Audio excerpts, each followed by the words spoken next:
시절에 강력한 철권 통치로 유명했던 필리핀 전 대통령이죠. 로드리고 두테르테가 내년 5월에 치러질 다바오 시장 선거 출마를 선언해서 이목을 끌고 있습니다. 그 이면에는 필리핀 특유의 가문 정치에 따른 세력 다툼이 자리 잡고 있다, 이런 지적이 나오고 있는데요. 두테르테를 중심으로 필리핀의 정치 상황 오늘 글로벌 이슈에서 짚어드리겠습니다. 오혜리 국제전문기자와 함께합니다. 어서 오세요. 네, 안녕하세요. 자, 두테르테가 대통령 임기 마친 것이 2022년이었잖아요. 네. 퇴임 2년 만에 지방시의 시장 선거에 출마하겠다. 이거 정계 복귀를 노리는 건가요? 네, 그렇죠. 필리핀 대통령 지금 워낙 임기가 6년이고 네. 단임제입니다. 그 마르코스 독재 정치의 그 이후에 이런 일이 다시 반복되지 않게 하기 위해서 단임제로 바뀌었죠. 네. 두테르테가 2016년에부터 2022년까지 대통령을 역임했고 현재 나이가 79세입니다. 그러니까는 내년 5월에 시장 선거가 있는데 당선이 된다면 80세에 이제 네. 시장을 하겠죠. 이 시장 선거는 내년 5월에 이제 전체적으로 중간 선거가 있는데 이 중간 선거가 하원 전체 의원들 바꾸는 선출하는 선거에다가 상원 의원 24명 중에 또 절반을 선출하는데 또 이런 지방시 뭐 이런 데 시장이나 각급 그 공무원들을 선출하는 또 이런 선거라서 뭐 직급이 한 18,000개 자리를 놓고 벌어진 아주 중요한 선거라고 합니다. 네. 근데 두테르테가 2022년에 대통령 퇴임하면서 나는 그냥 정계에서 은퇴하겠다 이렇게 네. 얘기를 했거든요. 그런데 지난 6월에 두 아들과 또 자신이 내년 5월에 상원의원 선거에 나서겠다 이런 또 의사를 피력해서 주목을 받았는데 역시나 이제 고령이고 여러 가지 이유 때문에 상원 의원 출마는 접은 걸로 알려졌는데 네. 아마 상원 의원 대신 다바오시의 시장으로 아. 나서겠다 이렇게 결심을 굳힌 것 같습니다. 뭐 정식으로 출마 뭐 이런 신청서 이런 것도 제출을 했다고 하죠. 아, 그렇군요. 정계 은퇴를 그러니까 번복한 맞습니다. 건데요. 예. 다바오가 두테르테가 20년 넘게 시장으로 있었다면서요, 이전에. 네. 그러면 뭐 이미 다 아는 사람이고 하니까 네, 나오기만 하면 당선은 되겠는데요. 워낙 이 이 정도면? 다바오시가 이 두테르테 아주 집안에 뿌리 깊은 정치적인 기반이 되고 있는 시고 본인이 22년 동안 시장을 했습니다. 물론 시장과 대통령 재임 시에 가장 논란이 됐던 거는 이 마약 사범 뭐 여러 가지 뭐 이런 범죄와의 전쟁을 하면서 사법 체계에 의존하지 않고 어떤 사적인 이런 뭐 처형 이런 것도 허용해서 굉장히 문제가 많이 됐잖아요. 네. 특히 시장 재임 때는 뭐 그 범죄자 3명을 직접 본인이 총을 쏴서 직결 처형을 한 적도 있는데 이게 굉장히 논란이 많이 됐고 지난 7월인가 국제형사재판소 ICC가 이 두테르테 대통령 재임 시절에 벌어졌던 이런 반인륜적인 탈사법적인 행동에 대해서 다시 재조사를 하겠다 공식 결정을 했는데 네. 그럼에도 불구하고 다바오시에서는 아직도 너무 인기가 높고 대통령 시절에 대한 평가도 아주 높은 인기가 높고 아주 좋은 평가가 많아서 네. 뭐 시장은 이미 당선된 거나 다름없다고 봐야겠죠. 그렇군요. 네. 그러면 이 다바오라는 도시는 어떤 곳인지 궁금하거든요. 저희가 이제 지방 도시다라고 했지만 사실 필리핀은 가장 큰 섬이 여러 섬이 있는데 루손 섬이 가장 크고 수도 마닐라가 있죠. 그리고 그 두 번째로 큰 섬이 민다나오 섬인데 그중에서도 다바오는 가장 큰 도시입니다. 네. 인구수를 봐도 2020년 인구조사가 있는데 그 루손 섬에 있는 케손시티가 296만 명으로 가장 많고요. 그 다음에 마닐라, 또 그 다음에 다바오로 178만 명이 거주하고 있는 도시니까 굉장히 큰 도시입니다. 그러네요. 정치적인 의미도 크고요. 두테르테 시절에 또 대통령 시장 시절에 여러 가지 이제 범죄와의 전쟁이 논란은 앞서서 말씀드린 대로 컸지만 그 덕분에 이 다바오는 민다나오에서 가장 안전한 도시로 꼽힙니다. 그러니까 그리- 시민들이 좋아하는군요. 예, 그리고 이 민다나오뿐만 아니라 전국적으로 봐도 다른 여타 도시에 비해서는 상대적으로 범죄율이 좀 적은 편이에요. 네, 그러니까 민다나오 섬이 우리 외교부에서 한때 이제 여행 금지 지역으로 네. 지정을 했었는데 지금은 어떻습니까? 지금은 이 금지는 아니고요. 네. 적색 경보라고 적색 해서 경보. 이제 출국을 권고한다라고 하는 아. 수준입니다. 이 흑색 여행 금지 지역보다는 조금 한 단계 낮은 네네. 수위인데 또 아이러니하게도 그 민다나오이는 전체적으로 적색 경보 출국 권고 지역이지만 이 다바오가 이 민다나오 섬의 남단에 있거든요. 네. 다바오하고 또 북단에 있는 카가얀데오로라고 하는 도시가 있는데 네. 이 두 곳은 좀 안전하다라고 오. 해가지고 여행 자제, 그거보다는 이제 좀 더 완화된 여행 자제로 지정이 되어 있습니다. 네. 민다나오가 그동안 위험했던 이유는 여기가 오랫동안 분리독립 운동이 많았고 네. 특히 2010년대 중반에는 이슬람 국가, 국제 테러 단체 이슬람 국가의 어떤 아시아적인 주요 거점 활동 지역이어서 굉장히 유명했는데 네. 이 분리독립 움직임은 2018년인가 중국 정부하고 이게 타협을 해서 이슬람 자치권 이쪽에 이슬람 신자들이 많거든요. 네. 자치권을 얻으면서 좀 다소 이제 안정을 되찾고 있는 중입니다. 네. 근데 여전히 위험한 건 사실이죠. 그렇군요. 예. 그랬던 지역인데 이 두테르테가 다시 다바오 시장이 되겠다라고 결심한 이유 어떻게 보십니까? 이 점이 바로 이제 개인의 어떤 권력 욕심 차원의 문제가 아니라 이 뿌리 깊은 이 필리핀의 어떤 정치적인 갈등 차원에서 나온 결정이기 때문에 네. 좀 큰 맥락에서 볼 필요가 있습니다. 네. 특히 최근에는 이 페르난드 마르코스 주니어 대통령과 이 두테르테 전 대통령 간의 이 권력 다툼이 굉장히 심한데 이 마르코스 주니어 현 대통령은 그 유명한 이 페르난드 마르코스 전 대통령이자 그 필리핀의 독재자의 이제 네. 아들이죠. 네. 그런데 2022년 대통령 선거 때 이 두테르테와 손잡고 승리를 하는데 대통령 선거에서 승리를 하는데 이 두테르테와 손잡았던 부분이 굉장히 큰 기여를 했습니다. 그 덕분에라고 봐야 되는데 네. 아무래도 전임 대통령이 힘을 실어주니까 이 마르코스가 승리하는데 혹시 이제 힘을 받은 거죠. 그렇겠죠. 네. 그런데 그 조건은 두테르테의 딸, 맏딸인 사라 두테르테를 부통령으로 앉힌다라고 하는 게 조건이었어요. 근데 여러 가지로 취임 이후에 이 마르코스가 자신의 어떤 권력을 더 강화하려고 네. 제가 앞서서 말했지만 단임제로 중임제로 바꾸려고 하는 걸 추진하고 있거든요. 그러면 개헌이 필요한데 네. 이런 여러 가지 문제 때문에 양쪽의 갈등이 올해 들어서 더욱 치열해지면서 그 차원에서 내가 그러면은 다바오 시장에 다시 나서서 정치 활동을 본격화해야겠다라고 하는 결심을 이끌어내게 된 결정적이가 된 걸로 보여집니다. 네.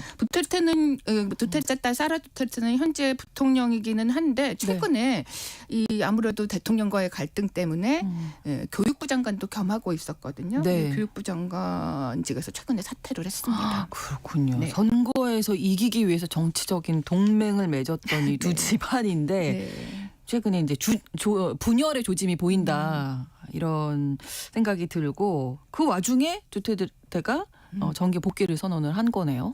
사실 마르코스 현 대통령과 두테르테 집안 간의 갈등은 2022년 네. 대선이 끝난 직후부터 이제 조금씩 불거지기 시작했는데 올해 1월 들어서부터 더욱 격화되는 양상이에요. 말씀드린 개헌이 가장 큰 문제이고요. 네. 그것 때문에 이제 개헌을 해서 중임제로 바꾸게 되면은 이제 2028년 대선에서도 마르코스 주니어가 다시 대통령이 되겠다라고 하는 야심이 아니겠느냐라고 하는 점 때문인 것 같습니다. 네. 만약에 이게 성공하게 된다면 두테르테는 자신의 딸 또는 또 아들도 있거든요. 아들이 지금 현재 다바오 시장이에요. 그래서 그래요? 아들 세바스티안 다바오를 또 이렇게 대통령으로 만들려고 하는 본인의 야심이 지금 성공하기 힘드니까 네, 네. 아주 적극적으로 나서고 있는 것 같고 물론 이제 마르코스 가문에서도 뭐 가만히 있지는 않고 있죠. 특히 이제 대통령뿐만 아니라 다양한 일가 친척들이 지금 주요 요직을 차지하고 있습니다.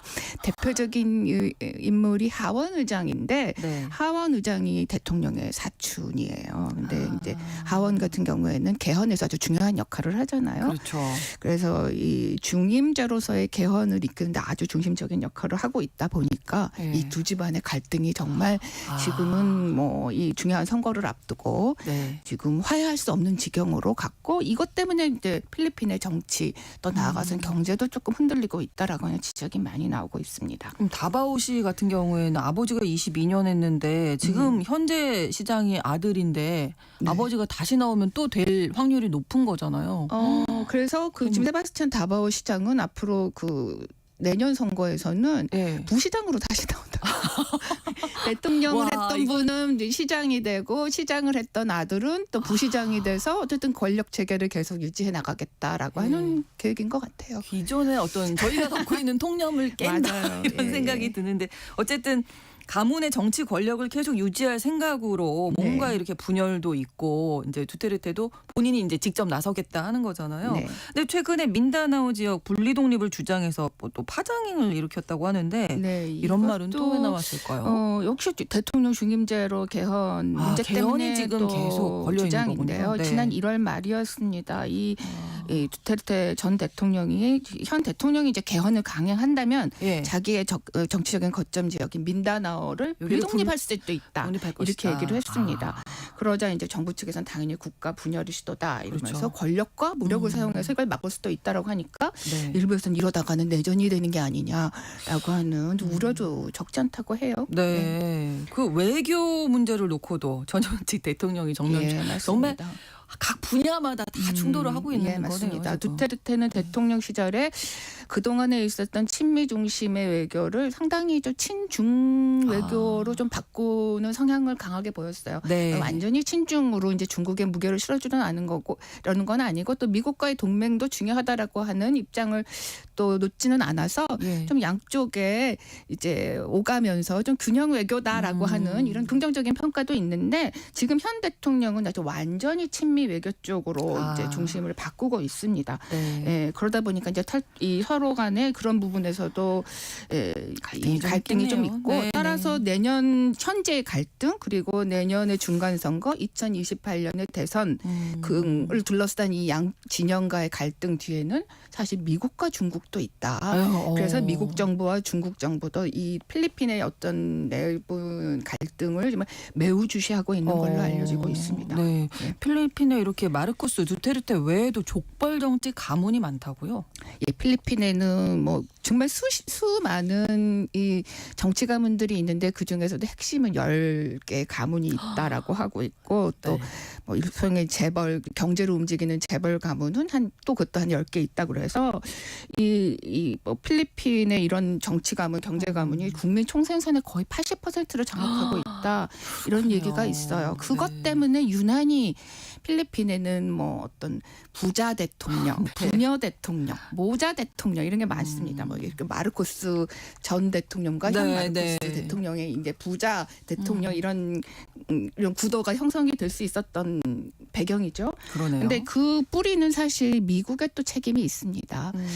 필리핀은 원래 스페인의 식민지였다가 그렇죠. 19세기 말에 미국이 스페인과의 전쟁에서 승리를 하면서 이제 식민지를 얻은 나라잖아요. 네. 근데 그 이후에 이제 미국식의 어떤 정치 개혁을 뭐 민주주의를 뿌리내리겠다라고 미국의 어떤 정부가 의지를 가졌지만 사실 정치 참여 권력은 재산을 가진 유산자의 집안에만 줬거든요. 이런 것들이 결국에는 특정 집안이 정치 권력과 경제 권력을 잡으면서 그게 현재 21세기까지 이어져 왔다라는 점에서 진짜 뿌리가 깊다라고 볼 수 있습니다. 너무나 그냥 그들만의 리그다 이런 생각이 드는데 필리핀 정치권 안팎의 반응이 어떤 건지도 궁금해요. 내부에서는 어떻게 보는지. 아무래도 이제 진보 성향 정당 또 진보적인 성향의 유권자들은 최근에 벌어지고 있는 이 마르코스와 두테르테 전 대통령 간의 갈등에 대해서는 왕조 전쟁이다 이렇게 표현을 하고 있더라고요. 네. 그래서 이런 몇몇 가문들이 필리핀 국민들의 어떤 일상적인 어떤 긴급한 요구 뭐 이런 것들은 무시하고 권력 다툼에 벌리고 있다라고 하는 점 때문에 좀 비판적인 건 사실입니다. 네. 또 뭐 전문가들도 이대로 가다가는 정말 필리핀 경제가 무너질 수밖에 없고 네네. 부정적인 영향을 받을 수밖에 없다. 안보 문제에서도 불안해진다. 왜냐하면은 뭐 완전히 정면 춘동 활동에 또 키스키 분리 독립하겠다 이렇게 되고 네, 네. 내전도 사실은 이게 현실화될 수도 있는 게 아니냐라고 하는 우려도 지금 제기하고 있을 정도로 네. 우려의 목소리는 높은 편입니다. 그렇군요. 그런데 지금 말씀드린 대로 워낙 이 뿌리가 벌써 100년 넘게 이어져 오고 그러게요. 있기 때문에 이런 뿌리 깊은 족발 정치의 폐해가 쉽게 해소되기는 지금 어려운 상황입니다. 네. 이것 때문에 필리핀의 정치가 아주 뿌리 깊게 이제 어떤 폐해에서 벗어나고 있지 못하다라고 하는 지적이 나오고 있는 이유인데요. 그래서 더더군다나 2025년의 중간선거, 네. 2028년도의 대통령 선거가 더욱 그 결과가 주목된다라고 생각이 됩니다. 네, 선거이기는 한데, 네. 예, 우리가 생각하는 그런 선거는 좀 아닌 그런 사실 느낌도 이 들고. 아시아 지역에서는 이 족벌 정치 또 네. 뭐 정치가 몇몇 정치 가문이 이 나라를 좌지우지하는 거는 사실 필리핀만은 아니에요. 그렇죠. 사실 일본에서도 이 정치가 몇몇 정치 가문이 이 정치를 주도한다 이런 비판은 많이 받고 있고 네. 또 파키스탄, 방글라데시에서도 정치 가문이 있습니다. 네. 하지만 아마 그 중에서도 필리핀은 이 폐해가 가장 큰 국가라고 보여지는데 필리핀의 어떤 정치가 조금 더 발전하고 안정되기 위해서는 이런 것들이 해소되어야 하고 해결돼야 그렇죠. 된다라고 하는 거는 물론 당위성이 있는데 네. 현실적으로는 쉽지 않아 보입니다. 너무나 그 뿌리가 깊기 때문에요. 내년 중간 선거에서 어떤 결과가 나올지 지켜봐야 되겠습니다. 글로벌 이슈 오늘 두테르테 전 필리핀 대통령의 다바오 시장 선거 출마 배경 그리고 말씀드렸던 대로 필리핀의 고질적인 족벌 정치 폐해에 대해서 살펴봤습니다. 오혜리 국제전문기자와 함께했습니다. 고맙습니다. 감사합니다. KBS 라디오 신성원의 오늘 세계는 마치겠습니다. 내일 오전 11시 5분에 다시 뵙겠습니다. 고맙습니다.